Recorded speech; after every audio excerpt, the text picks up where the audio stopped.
Hey, everybody. Welcome to another episode of the Horse Geeks podcast, where we look at horses and riders from the inside out. I'm Kirsten Nelsen, professional horse trainer, and back with me is the lovely Deb Romero, certified Alexander technique instructor. And you may be getting this intro twice because I tried I tried to stop the recording. So if this happened twice, my apologies. I'm never quite sure how to start over on a Zoom recording.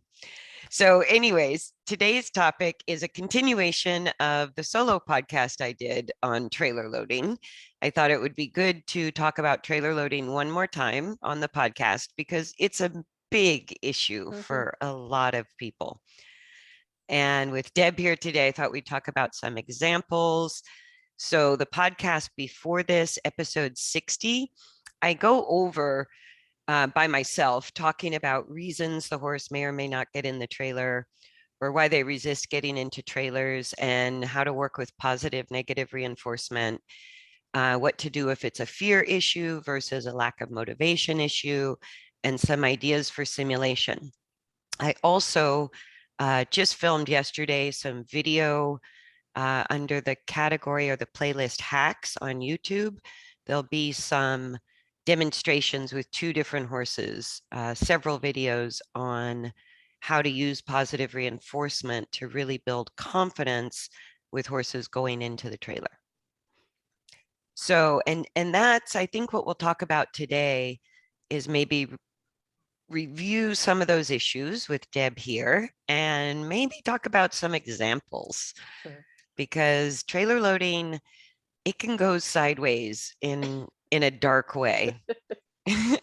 So yeah, so even if we don't have a trailer and we have to use simulations, or we only get to maybe work with our horse at a real trailer sporadically, I look at trailer loading as part of my training program.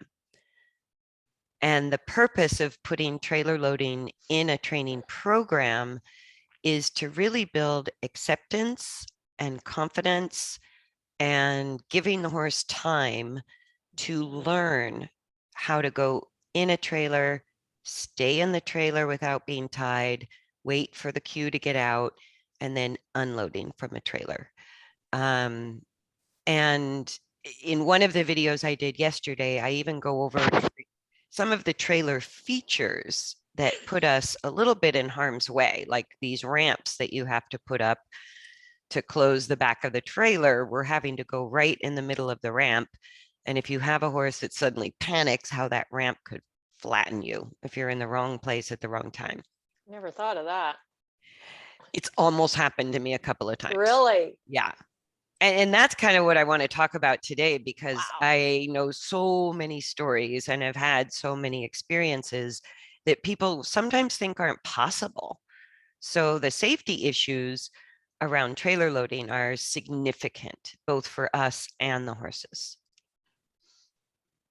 So anything you want to bring up first, Deb, about? My ramp is so heavy. Yeah, even if they're spring loaded. And I can't pick it up anymore. I don't know. So does your ramp have the latch right dead in the middle of the ramp? No, mine latch on both sides, so I have to be on a side. That's actually safer. Well. Yeah, because if the horse barreled out of the back of the trailer and you're closing, if there's a weakness, like let's say you get the ramp up, but you haven't actually latched one side yet, at least you're off to the side. Yes.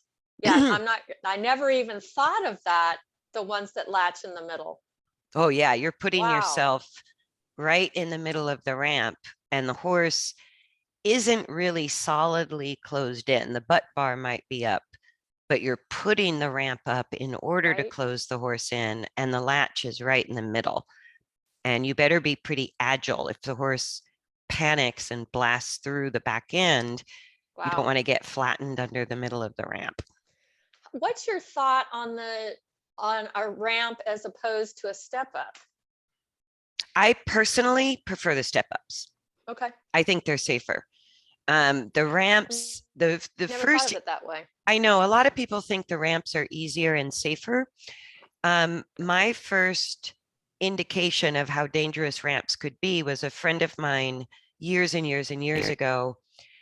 She had car trouble or something was happening while she was trailering her horse, and she already was anxious. Her horse didn't trailer load. She had already had one episode where the horse had gotten stuck in the manger.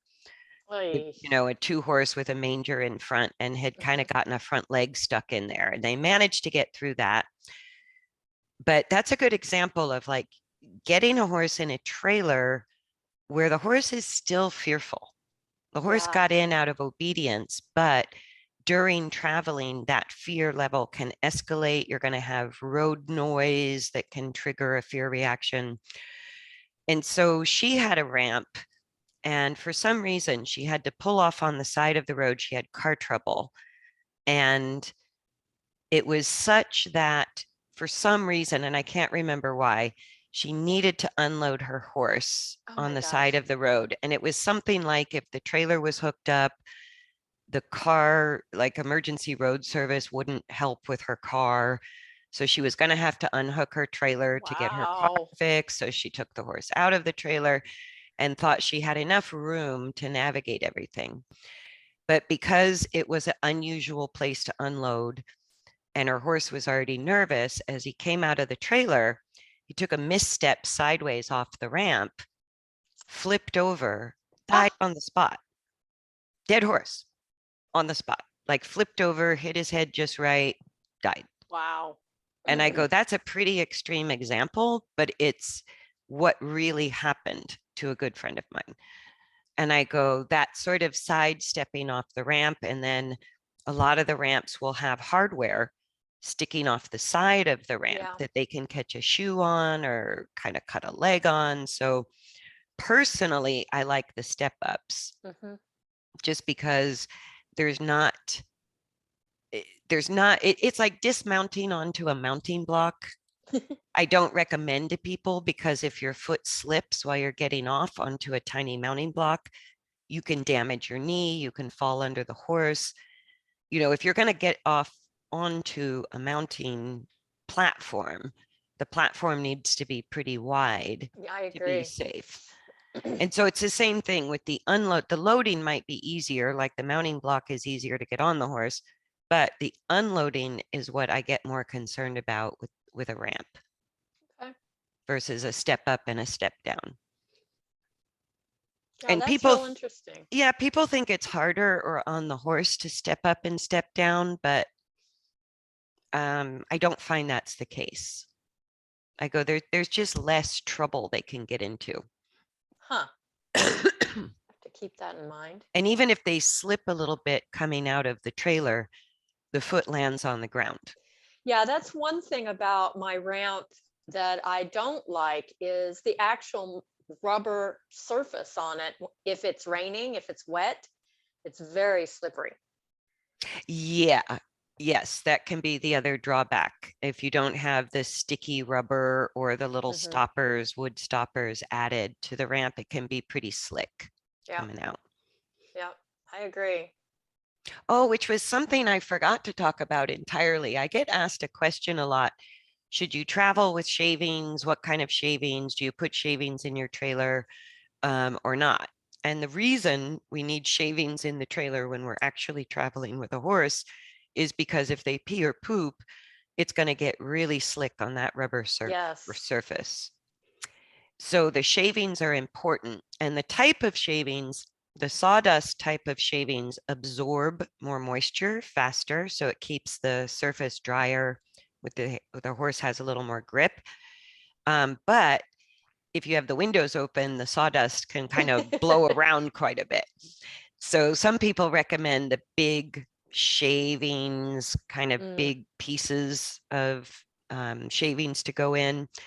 And what I do, because I tend to use the finer shavings when I travel, is I just always travel with my horse's fly mask on. Yeah, that was one thing when I was coming down to visit you for the winters. Most of the people suggested that they travel with the fly mask on, which I found interesting. Yeah, and especially if you've got vents open or windows open for airflow, you can also get on the road You can get bugs flying in. You could have some random road debris that flies into the trailer. You could have the shavings, the wind hitting them just right, and the shavings are blowing up into their face, getting Mm. in their eyes. And there's nothing worse than an eye ulcer. Oh, Oh, I know, to oh treat. my God, to treat it is just so labor intensive. So putting a fly mask on just to protect the eyes, I go easy breezy, easy to do, safe to do in Yeah. the trailer. And the other question I get asked is what type of halter, Mm. right? And there's another story of a client of mine always, she always used a rope halter. This was out west where they were very popular. And she would stick her horses in the trailer in a rope halter and never think twice about it until one day she hadn't tied the horse and gotten the lead rope up. The lead rope was still hanging out of the trailer window. Her horse was in a rope halter. And I think her husband had to back the trailer up a little bit or jockey the trailer around. And as he moved the truck and trailer, the lead rope went under the tire. Jeez Louise. Right. And actually, with a rope halter, started to really pull hard. Like rope halters don't break. Right. So if a horse gets stuck in a rope halter, their neck will break before the halter breaks. So Wow. I go, that was another good example of a total accident, small oversight that even though I was there yelling to the husband to pull forward again, I saw it happen. That horse got a massive amount of pressure right on Yeah. the pole, right? And they had to x-ray it, no fractures, but could have been a hairline fracture in the neck just from something that simple.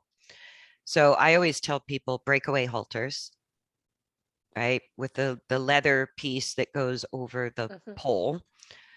And you want stuff to break in the trailer. Yes. You want it to break. Yeah, I Yeah. had an incident once where I forgot to unhook the horse when it was tied And and open the already back. opened the back, and the horse started coming out, and luckily the halter broke. Yes. And I had a loose horse, but oh well, my fault. But at least you had a horse without a broken neck. Yeah. Yeah. You had a horse that was still sound and healthy, even though you had a lot of chaos. Yep. Yeah. And so I always use too a little piece of baling twine.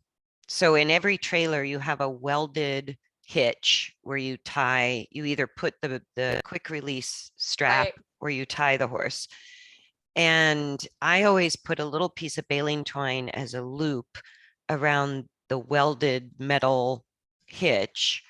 So I'm putting my quick release line or I'm tying my lead rope onto the baling twine. And that way, if the horse panics, you're going to break the baling twine, which is still pretty strong. Like that takes a lot of It takes some pressure pressure. Yeah. to break that baling twine. And if they're putting that much pressure on like exactly that, if you open the back door but leave them tied and they try to get out, you suddenly have a pullback situation in a very confined space. Not good. So that little breakaway twine inside the trailer, I find really important. And whether it's a slant load, straight load, stock trailer, whether I'm, using a quick release strap or I'm tying the lead rope, I want a breakaway halter, I want a breakaway string. And then that way, if things go south and the horse really panics, they're going to safely break what they need to get out of the trailer without injuring themselves. I was wondering how you felt about, I know some people like to, especially in stock trailers, that's what brought it up, just load their horse and not tie them and just leave them loose. Yeah, you I've can had do some that. people tell me, oh, horses like to ride facing backwards better Yeah, than forwards. or slant themselves. Yes, there's a million theories. And again, I go, it kind of depends on the individual horse, Yeah. right? Because the slant loads and the straight loads have these dividers that basically make like a stock for the horse while they're traveling. And for horses that don't like traveling, that can't get their balance easily, let's say they have balance issues in general, or they're weak, or they're old, or they're very young, I find those type of horses like to have the support, that they actually lean, they against can something. lean against something to stabilize themselves while they're traveling. Right? If you have no support, or they have a bigger open area like a stock trailer, or putting them in loose, they can move around and adjust, but there's nothing for them to sort of brace on. Yeah, that makes sense. Yeah. So the only way to really know if you're not sure is to sort of try both methods for 5 or 10 minutes of movement with your horse in the trailer. And the horses that I find are the toughest ones to really gain confidence with the trailer are the horses that don't travel well. So some horses don't get in trailers at all. Other horses get in, but they come blowing out the back, Mm. and they panic during the unload. And then some horses that are over time really take the longest to get them confident with trailer loading are the horses that don't travel well. So even though you've practiced trailer loading a million times, this horse is still not wanting to get in the trailer easily. And those are the horses that I find don't travel well. So they get scared once the truck and trailer is in motion. And so the Wow, next time you go to trailer load them, you're back to square one because they don't like what it felt like in motion. And that's those are the horses. interesting. Yeah. So those are the horses. If I have kind of this ever existing trailer loading resistance. If the horse, no matter how much I've practiced, it's taken forever. Every time I trailer, I'm back to square one, having to repeat the trailer loading training. That's an indicator that the horse doesn't like what it feels like to travel.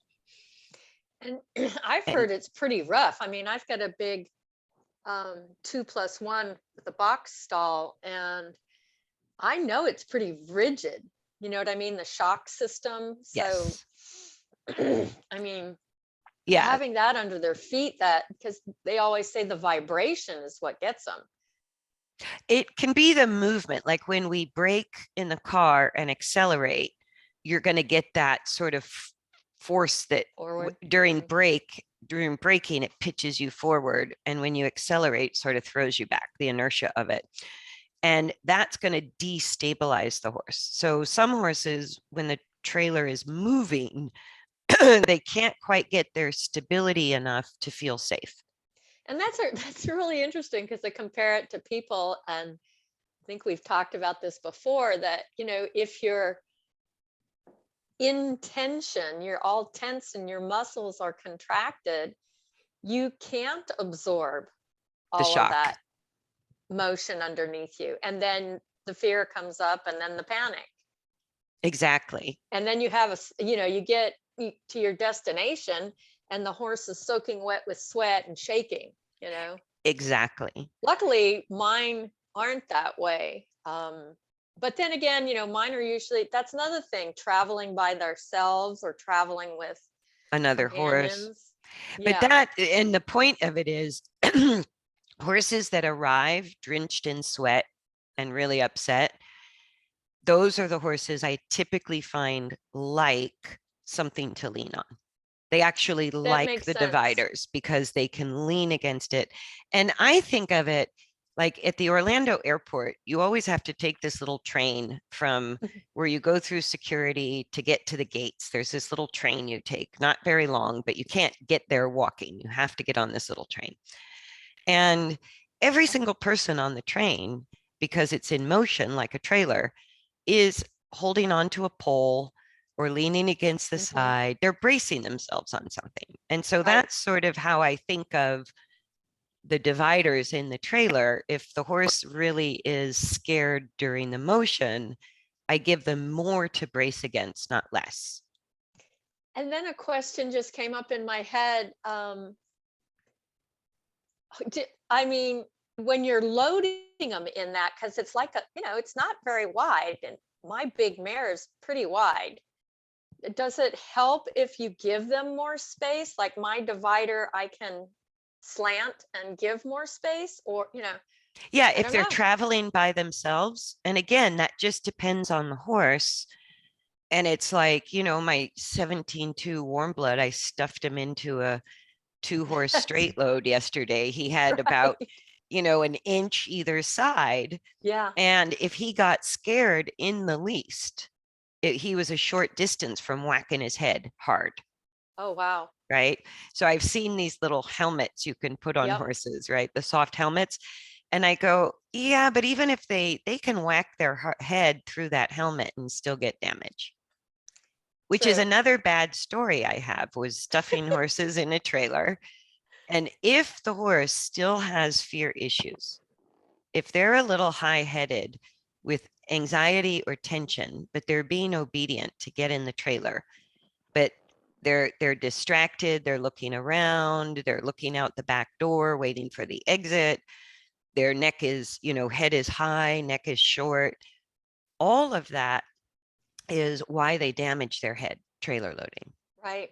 I go, so that just indicates that they're in the fight or flight nervous system. That's not a horse I want to travel with.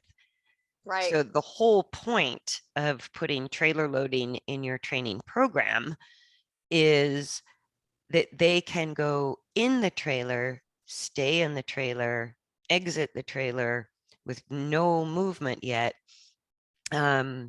in the rest and digest nervous system.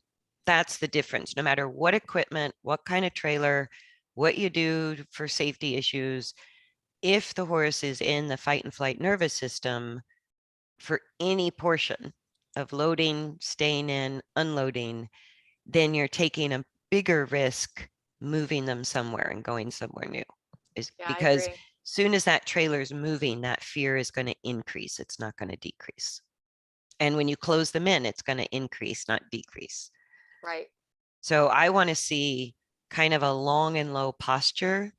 I want to see soft eyes. I want to see curiosity. I want them thinking more about the treat or the food than they are the trailer. Like all of those things, I want to see calmness and acceptance for every portion of going in, staying in, getting out. Yeah, that's interesting, because I haven't kept it in my routine. I need to start trailer loading, but I had a new water line put in to a new barn, and I had to move the trailer. You wouldn't believe The the ruckus excitement. that caused my barn. Like, what? Who's going somewhere? What's going on? The trailer's moving. Yes, yes.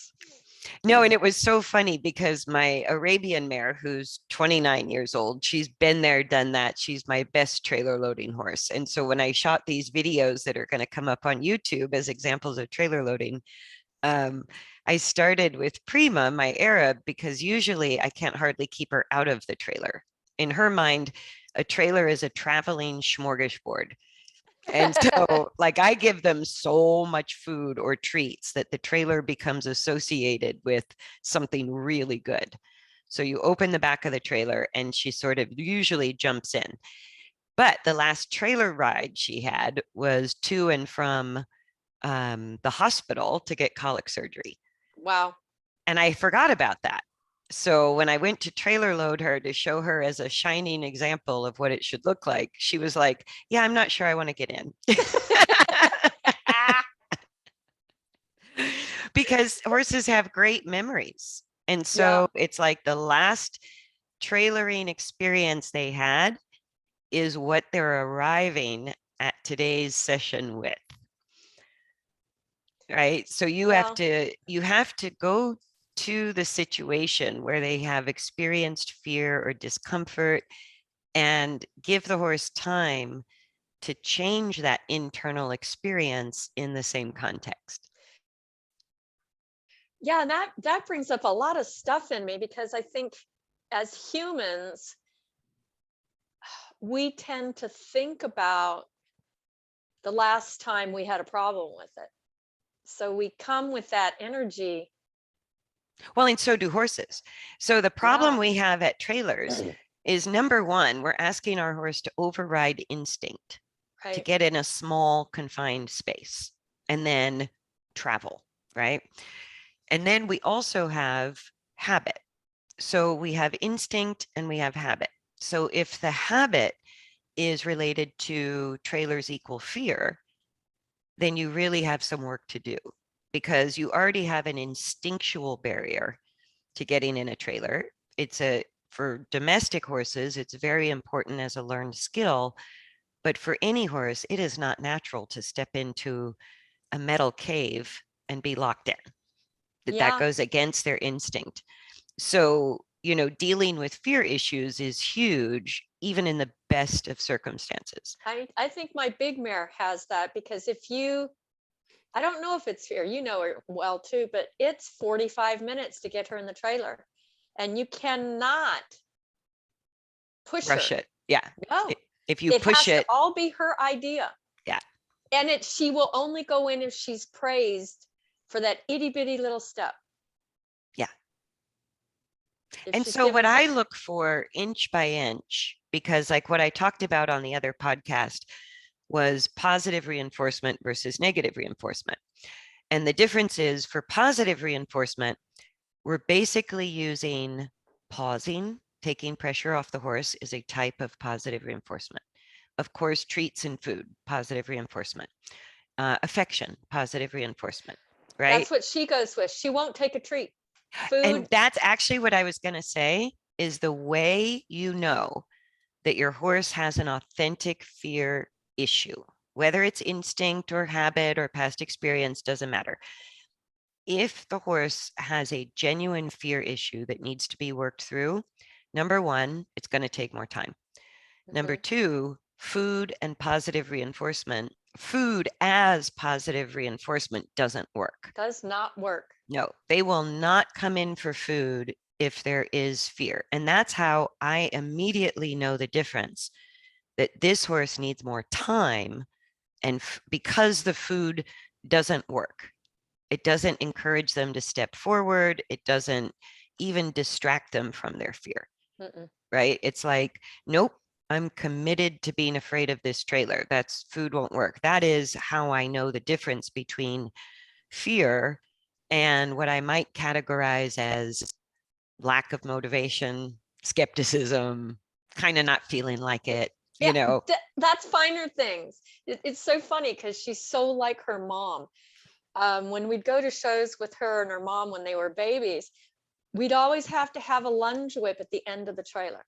We never had to use it, but if that wasn't there, that brood mare wouldn't load. And finer things is the same way. It's like you just better be ready. You know, it's like if the lunge whip isn't there, she'll stand there and like, well, obviously you're not ready. Right. So, what's negative reinforcement is tapping with a whip, tapping with your hand, putting pressure on the lead rope, putting pressure on the halter. All of those are considered negative reinforcement. And what negative reinforcement is saying to the horse is no, don't back up. No, don't stand still. So, we're not really leading them forward. What we're doing by putting pressure on the halter is we're resisting the fact that they're standing still. That's why it's called negative reinforcement. Or when we tap with the whip, we're resisting the fact that they're either backing up or standing still, and we're tapping them to go forward. So we can use a combination of positive reinforcement, negative reinforcement when we have to get the horse in a trailer. Now we have to evacuate for some kind of natural disaster, or we have a medical emergency. Negative reinforcement is kind of the faster way to get a horse in a trailer. You make it so uncomfortable outside the trailer that they relax inside the trailer. It's the better alternative. But I got really sick of doing that. Yeah. I go, and if you're not good at it, the level of fear that the horse has can get the horse to turn on you, attack you, hurt themselves. I can stuff a horse in a trailer with negative reinforcement, but then I could have a injury during travel or Right. unloading because the horse never overcame the fear. They just did it because I made being outside the trailer worse than being inside the trailer. And that's just to me an accident waiting to happen, Right. which was the other story of putting a horse in like that, who during traveling got scared and must have knocked his head. So he came out of the trailer with just a little cut, didn't look like much, just a little tiny cut on top of his head. Well, 3 weeks later, this horse was starting to show neurologic symptoms. Wow. And finally, having the vet out, he was diagnosed with wobbles, which is a Wow. neurologic issue where they lose sensory motor control over their body because of a head injury. And he got that head injury inside the trailer because he was put in the trailer while he was still in fear.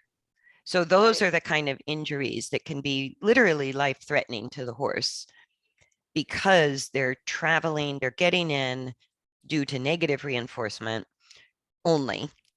And I'm not saying that you can't use it, but just we have to know that we're taking a higher risk to our safety and the horse's safety if the horse is fearful about the trailer, Right.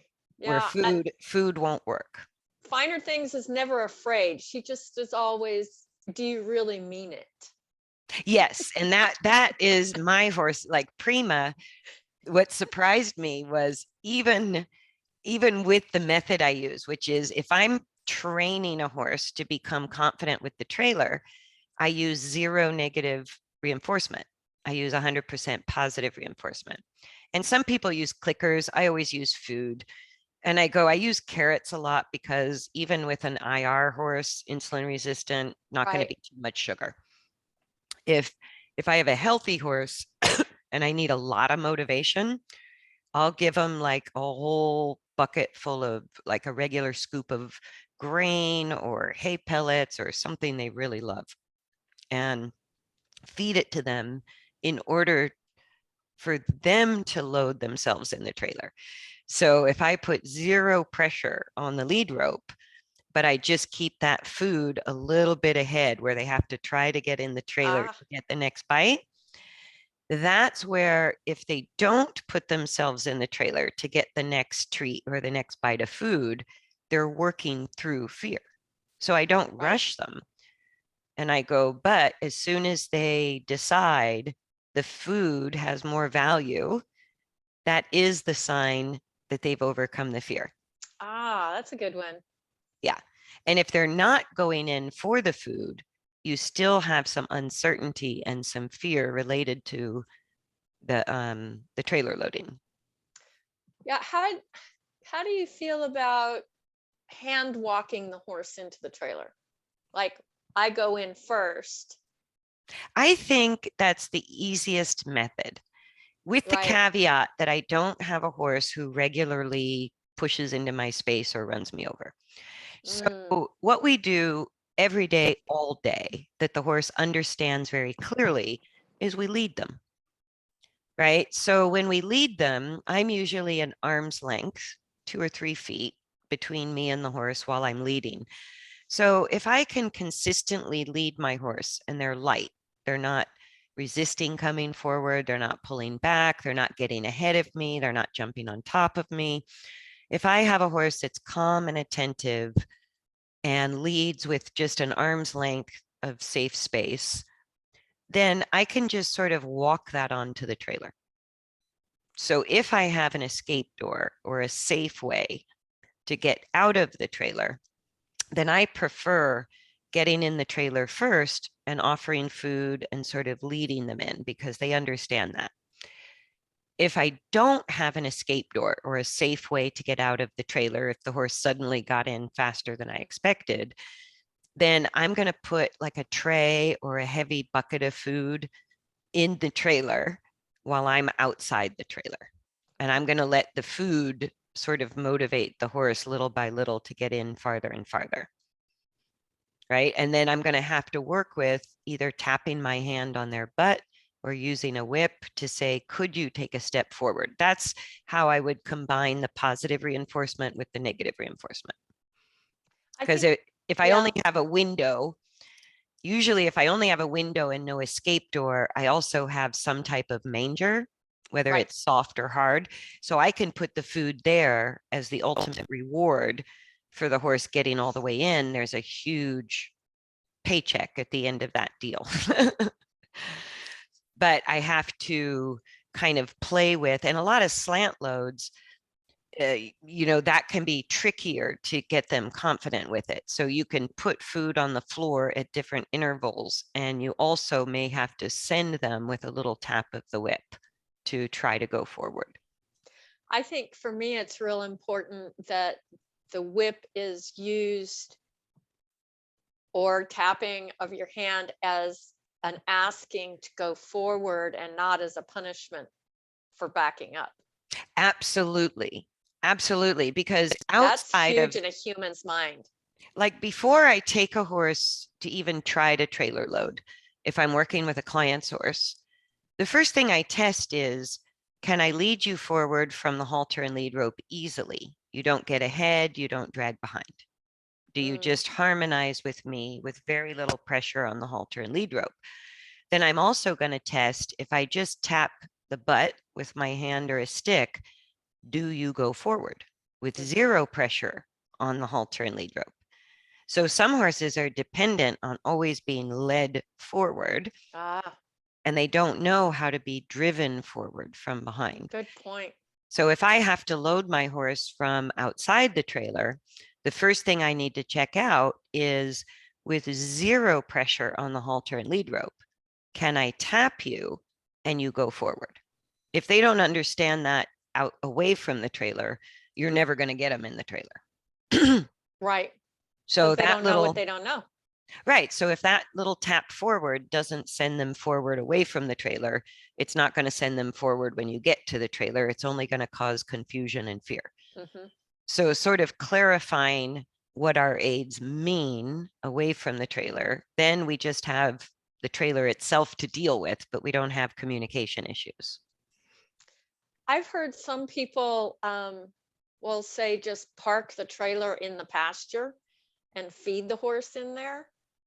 Yeah, if you have a trailer and if you have the pasture and if you can do that, that is definitely one way, because what you're doing is leaving it entirely to the horse to build confidence with this foreign object and have a reward inside the trailer that they have to discover.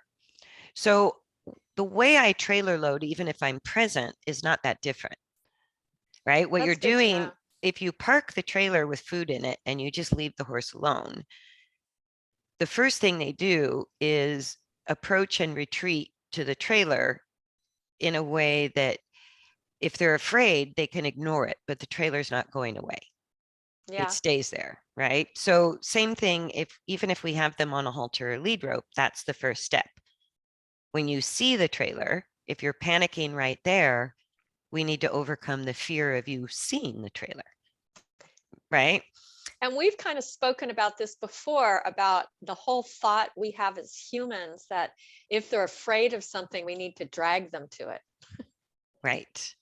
And or the other thing is, some of the techniques out there using the term approach and retreat is, whenever the horse sort of tries, we completely take away the stimulus. And I go, I don't find that very effective, because you're rewarding the horse in a way, you're taking away the stimulus as the reward, which sort of reinforces to the horse they had good reason to be afraid of it. Yeah, I don't need to go near that. Right. And so I go, And if going away becomes the reward, how do they ever gain acceptance for the thing you want them to not be afraid of? yeah, So when I talk about approach and retreat, I'm looking at a threshold. So let's say I take a very fearful horse, instead of parking my trailer in the pasture, which I would never do because my horses chew on things yeah, so do endlessly. mine. They And I they don't would need tear my it apart. expensive trailer torn apart as part of their curiosity.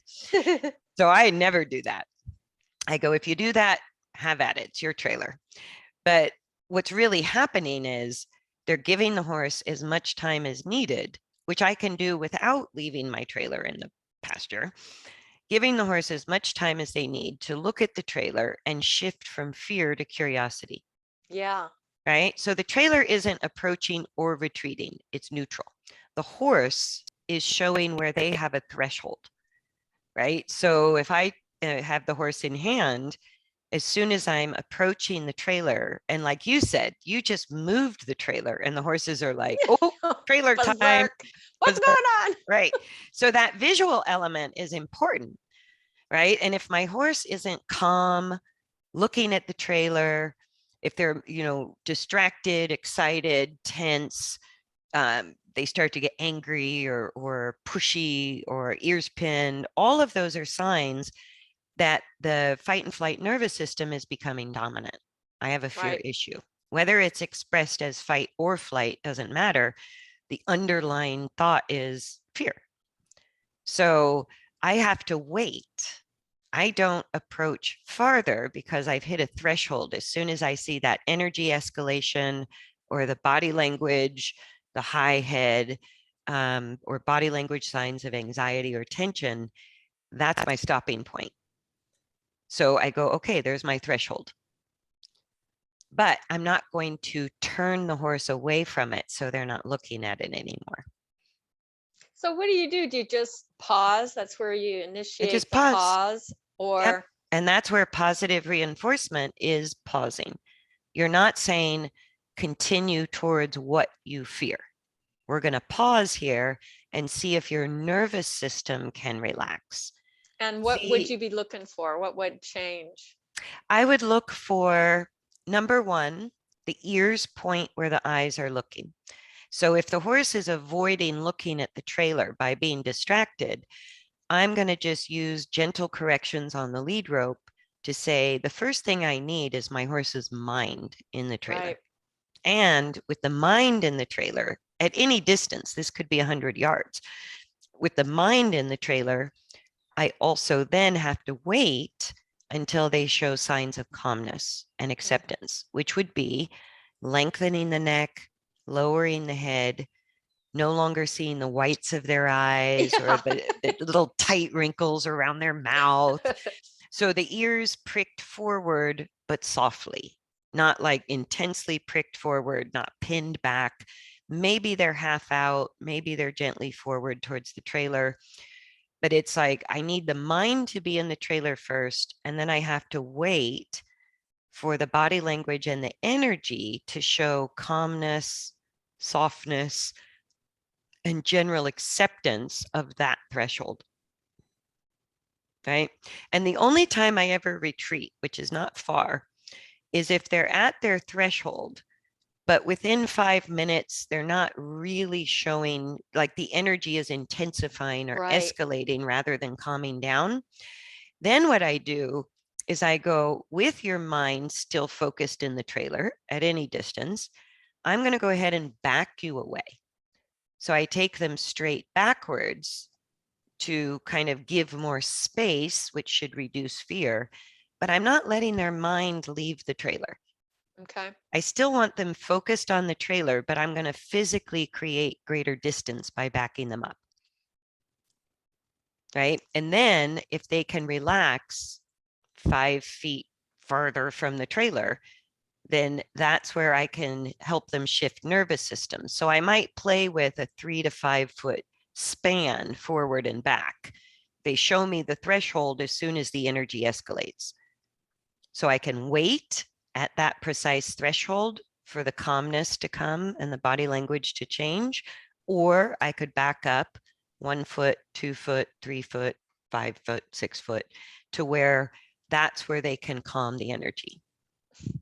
I just had a thought come into my head that, have you ever had this happen to you at a horse show? You're trying to leave and your horse won't load.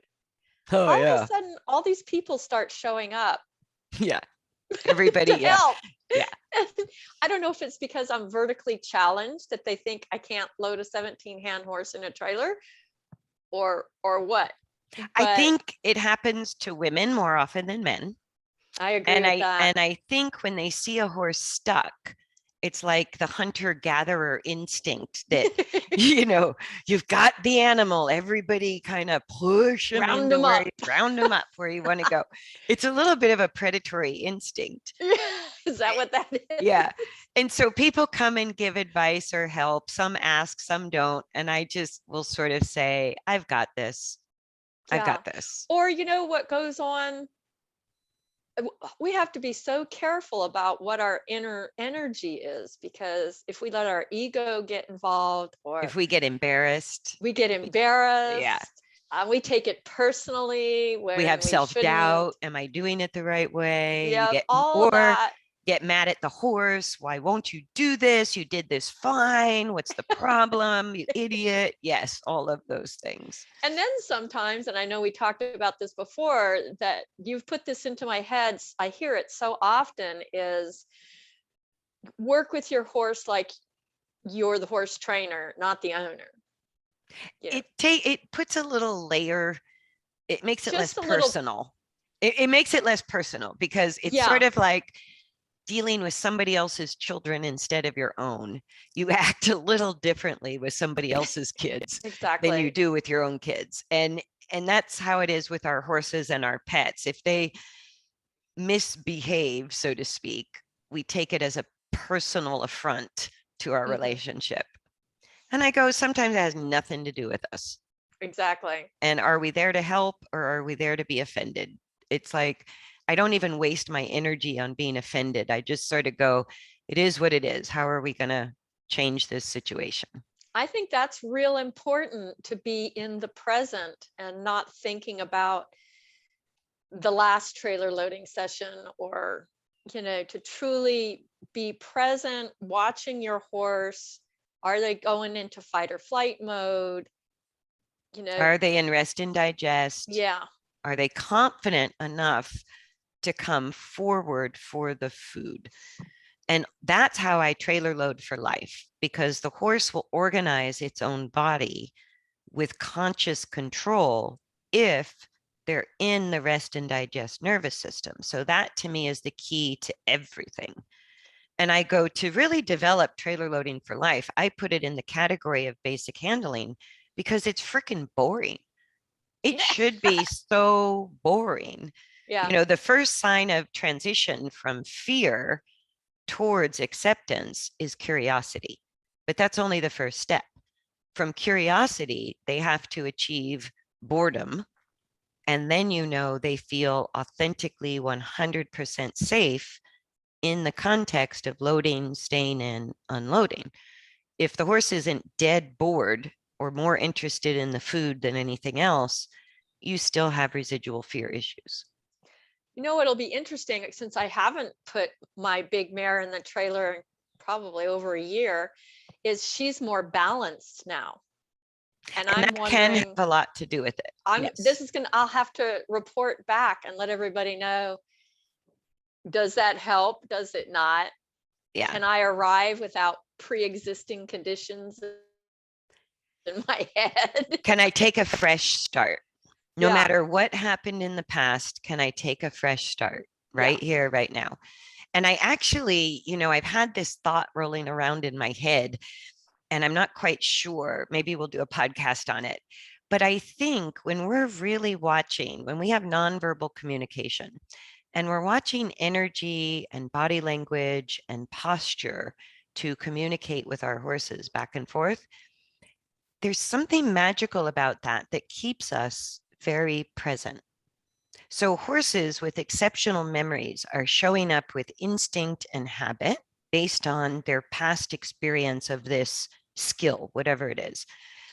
And humans tend to take the past and immediately project it into the Mhm. future.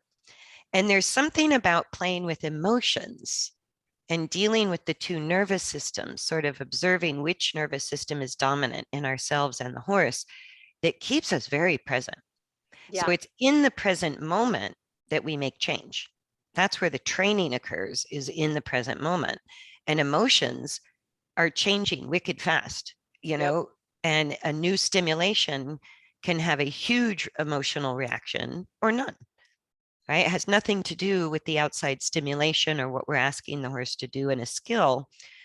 But there's something to the emotional agility of horses, how quick they are to change, Mhm. which is part of their survival as a species. that's really beneficial for teaching humans to stay present in the moment. Yeah. I think that's the main reason I'm so attracted to horses, is being the type A's that we are, that I have to be present when I'm with them.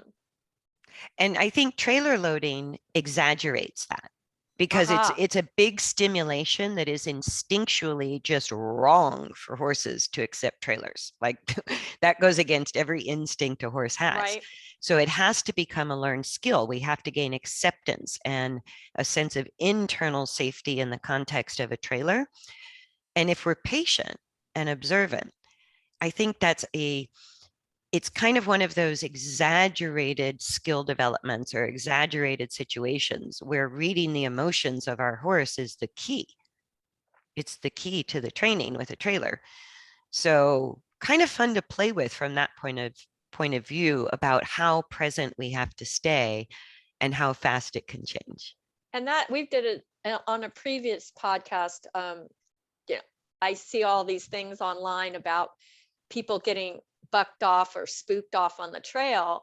And we've talked about being that present because something probably started 3 or 4 strides before the buck or the spook. And we are just not present to acknowledge that. Right. Or what happens a lot with horses is I look at problems or solutions starting in, let's say, your ideal is sort of your ideal is the horse to get in and out 100% bored and confident. But if there's a little bit of fear, there'll be mild expressions. If we keep pushing or we don't notice or we don't give the horse the pause, it typically escalates to a more moderate level of the same problem. And if we still miss it there, it's going to move out into the extreme where we Right. can't miss it.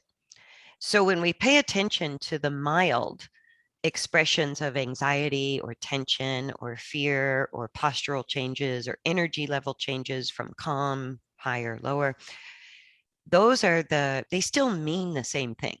Mm-hmm. So if we catch it during the mild expression, I find things go faster.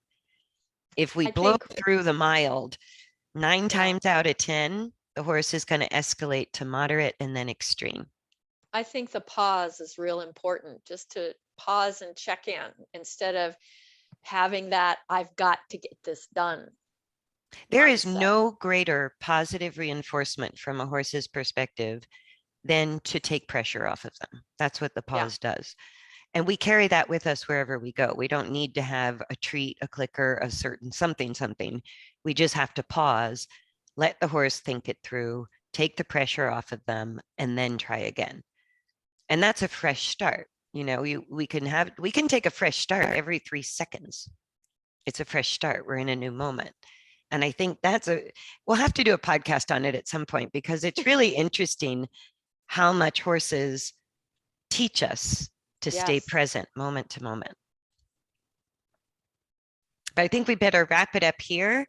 I think we're running into an hour. So thank you, everybody, for joining us for another Horse Geeks podcast. We hope this second follow up on trailer loading as a discussion is helpful. I will have some videos of trailer loading examples up on the YouTube channel under Horse Geeks Hacks playlist sometime soon. They're not there yet. I'll figure out as soon as I can get them up, I will get them up. And please like, share, subscribe, share with friends if you find it useful. We really hope we are actually useful to people out there with horses. So thanks, everybody, and we'll see you next time. Bye.